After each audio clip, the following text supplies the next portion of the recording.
On Christmas Eve 1945, in Fayetteville, West Virginia, a house caught fire just after midnight. A father, a mother, and 4 of their 9 children escaped. The other 5, Maurice, Martha, Louis, Jennie, and Betty, were never seen again. No remains were ever found. George and Jennie Sodder had 10 children. George was an Italian immigrant who ran a trucking business in Fayetteville. On the night of December 24th, 9 of their children were home. The oldest son was away in the army. The house was a 2-story frame home on Route 16, just outside of town. At around midnight, Jennie was woken by a telephone call. A woman she didn't recognize asked for a name she didn't know. In the background, she heard laughter and the clinking of glasses. She told the caller she had the wrong number and went back to bed. She noticed the downstairs lights were still on, the curtains open, the front door unlocked. She turned out the lights, closed the curtains, locked the door, and went upstairs. About half an hour later, she woke to smoke. The fire had started somewhere on the first floor and was already climbing the stairs. George and Jennie got themselves and 4 of the children, Marion, John, George Jr., and the baby Sylvia, out of the house. 5 children remained on the second floor. The staircase was a wall of flame. George ran outside to reach them through the upstairs windows. The ladder he always kept against the house was not there. He tried to drive one of his 2 coal trucks up to the house and climb it. Neither truck would start. He tried to scoop water from the rain barrel. It was frozen solid.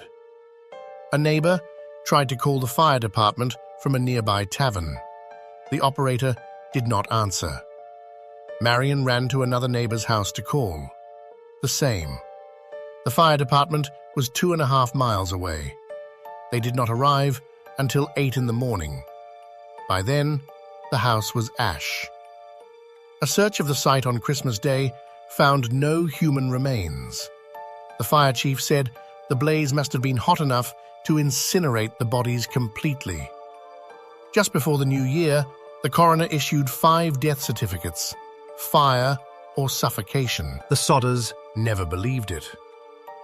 In the months that followed, a telephone repairman told them the phone lines had not burned.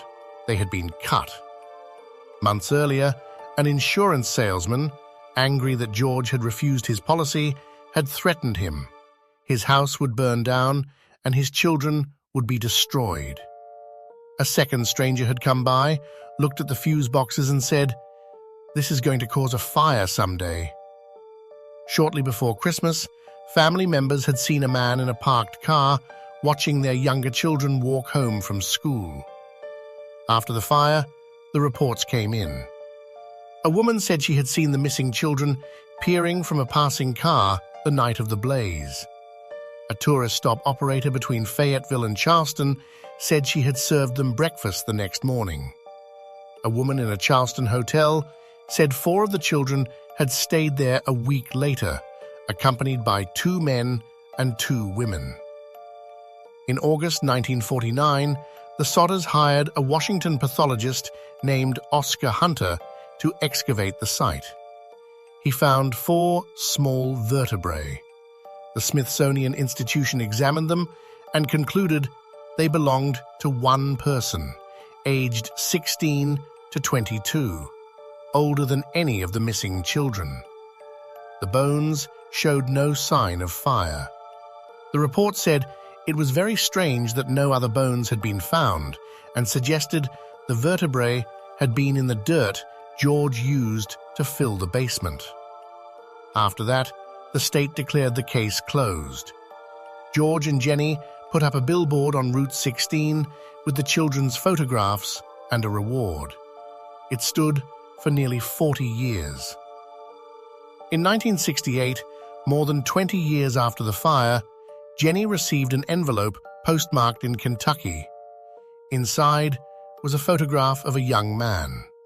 On the back, a handwritten note. Louis Sodder. George died in 1969. Jennie died in 1989. The billboard came down soon after. The fire was ruled accidental. The death certificates were never withdrawn. No bodies were ever found, and the family, until the last of them, never accepted the answer.